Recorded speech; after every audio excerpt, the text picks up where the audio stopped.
But I think it's very important for us to realize that we're in a very precarious situation. Our community is under siege, and if you don't think there's a siege going on right now, you're simply out of touch with reality. After 9/11, oddly enough, the polls indicated that most Americans actually separated the event from Islam. And one of the good things about the administration initially was to do that. I mean, لا تبخسوا الناس أشياءهم. They really did try to distance and separate Islam from the act, visiting a masjid, all those things. Those were important things to calm people down and try to place the community in the context of the fabric of American society. Unfortunately, since then, things have changed drastically. Books like this have become an industry. There's now an industry of writing books against Islam. I don't really want to encourage this by even putting the idea out, but one of the quickest ways to become a best-selling author is just to apostate from Islam and write a horrible book about Muslims or Islam. And suddenly you're on all these talk shows and you become an expert on Islam. I mean, there's people now that are experts on Islam because they wrote a book and they know nothing about Islam. They've never studied. They don't have any background. But this is the condition we're in.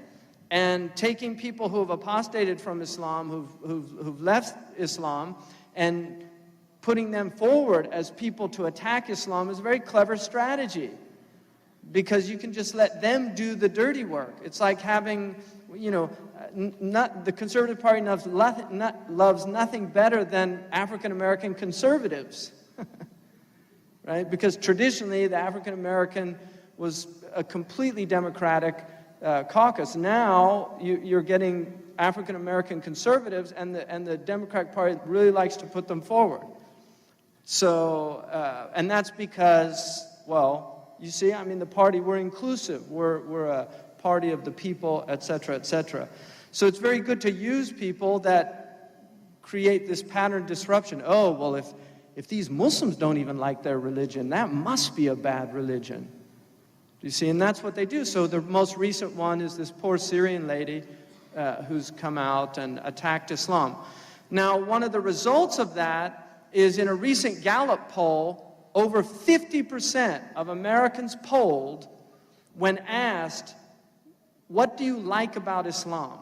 Or what do you admire about Islam? Over 50%, in fact, the majority, almost 40%, said nothing.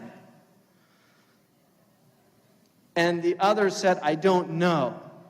That's over 50% of people in this country. Now, about 35% said, I like their devotion to their religion, which is good. I mean, that's a good, but that's a small number of people. If you have over 50% of people that have nothing to admire about Islam, that is because these people have been effective in delivering their message, and we have been completely ineffective in delivering our message. One of the major problems with the Muslim community today is that we're constantly defining ourselves by what we are not. We don't tell people who we are, we tell them who we're not. And Islam, in many ways, becomes a player in identity politics.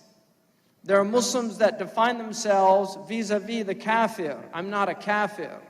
Even though they're not practicing Islam in any serious way, just the mere fact that they're not a kafir puts them in this special category, the chosen people category.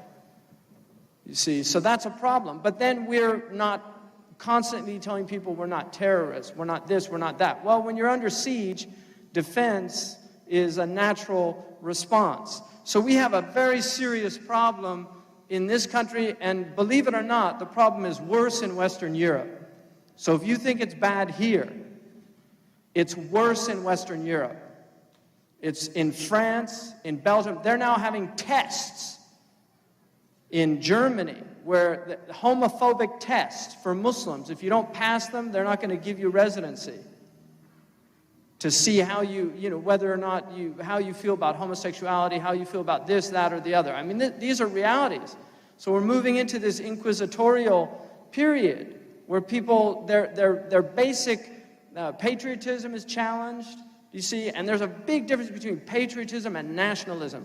Patriotism is love of your country for its good, and recognizing also that you have an obligation to change the things that are wrong about your country. Nationalism is just blind belief in your country, where you're not looking at with any balance. That's not patriotism, which is why patriotism is the last refuge of a scoundrel. People will cling to patriotism.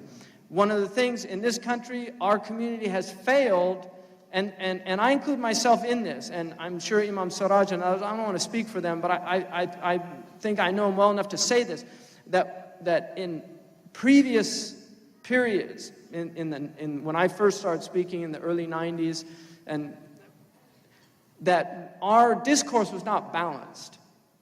There's people that say, oh, well, you've changed.